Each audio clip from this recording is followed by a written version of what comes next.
Yo, what's up mga gar? Welcome back again sa ating channel. Kaya ito is Fishard. For today's video mga gar ay mag-share tayo ng date dito sa ating vertical crab fattening setup. Kasi meron tayong mga ginagawang bago at meron tayong mga dinadagdag. Tara!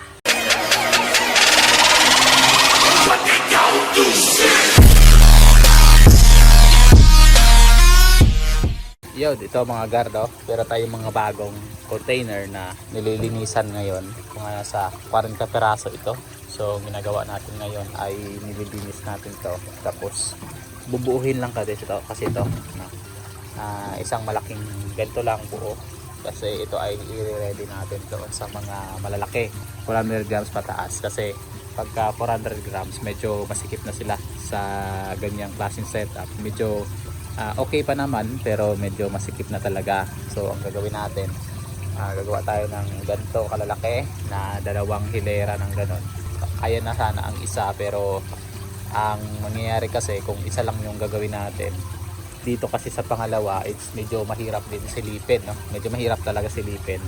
Kaya ang gagawin natin ay papalitan natin ito yung plano natin, no? Papalitan natin yung dalawang layer na to. Pero sa ngayon, no, yung isa lang muna dahil medyo magastos sa container. O 40 peraso lang kasi itong nabili natin. Tapos yung makatanggal natin, ililipat natin sa likod nito. Ayun. Kasi meron na rin yan dyan na nagawa. So kulang na lang ng container. So yun yung gagawin natin. So sinukat ko kanina. Saktong-sakto naman yung haba. So tingin ko, aabot pa rin yan ng 21 pieces hanggang doon sa dulo. So ang gagawin ko muna ay magbubutas ako ng 20. Tapos susukatin natin. Pag kumasya yung 21, saka tayo nagdadagdag ng isa, panigurado lang. Ayun. So update tayo dito, no, sa mga alimango natin. Maraming laman yung mga reject natin. Kaso ang problema, nagkakainan tong mga to.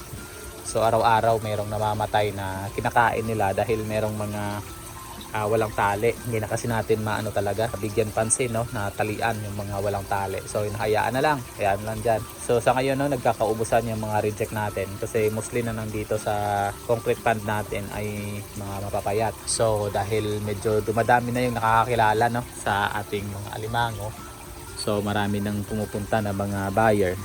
So nauubusan talaga tayo.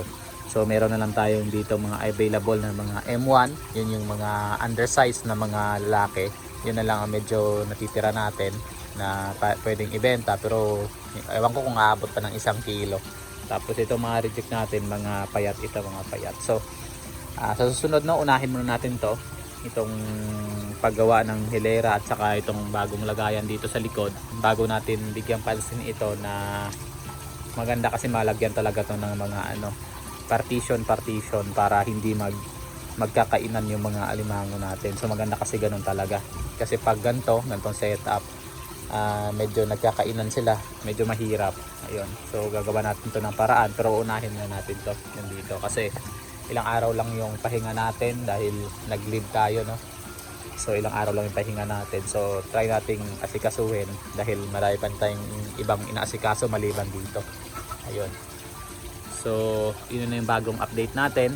So, yung part 1 ng series na ginagawa natin, kasi ang susunod nating topic doon ay kung paano natin ginawa yung water system natin. So, susunod ko na muna yung gagawin mga garno, kasi medyo magpo-focus muna tayo dito. Ma-set up muna natin to, mapalitan natin ng mga malalaki para dumami, kasi pagka once na dagsaan yung alimango, nauubusan tayo ng lagayan. Actually, bumili na ako ulit nito ng mga bagong ganito.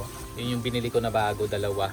Ayun. Tapos bumili din ako ng ganito na lagayan na pagka meron tayong nabibiling alimango, meron tayong paglalagyan, no, ng mga alimango na yung hindi kasi natin agad yan sinasama sa system, no. Binababad muna natin para sure na kapag tanggal ng mga dumi. Yun, bumili tayo ng ganito. Tapos maganda na kasi siya dahil ayun, may takip na. Hindi na makakaakyat yung alimango mo. Safe na sila. Ayun. So 2 piraso lang muna yung binili ko nito. Tapos meron pa nga ako dito actually, no, hindi pa nalilipat. Nung nakaraang araw pa to binili, hindi pa nalilipat sa ngayon dahil wala pa tayong oras talaga. Ayan, pero konti na lang naman yan. Medyo ilang piraso lang din naman ng mga good size yan na babae saka lalaki. Tapos I think meron pa yan dito, no. Ito pa, meron pa yan dito. Ayan. pinapakain na lang din naman lang sila, mga matataba na yan, tapos binibigyan na lang ng pagkain para hindi pumayat. Ito kasi, itong tray na to, nire-ready natin to para pag may mga matataba tayo, dyan na natin nilalagay para kung sakaling may pupuntang buyer, dyan na lang kukuha. Kesa sa manghuhuli pa dito na medyo mahirap pag manghuli ka pa talaga. Ayun, so yun yung ginagawa natin sa ngayon. Yung update natin mga gar, no? Yung gagawin natin ay magbubutas muna tayo nitong mga container. Lalagyan natin to ng bukasan sa taas. Yan, lalagyan natin ng bukasan. Ayun, para absuelto, no? Yung dadaloy na tubig. Yan muna yung gagawin muna natin sa ngayon mga gar. Tapos update ko na lang kayo ulit, no? Kung ano na yung magiging update sa susunod ng mga araw. So, dito na lang yung video natin mga gar. Hanggang sa muli, ito yung Kuya Ted sabi to God be the glory. What they don't do shit.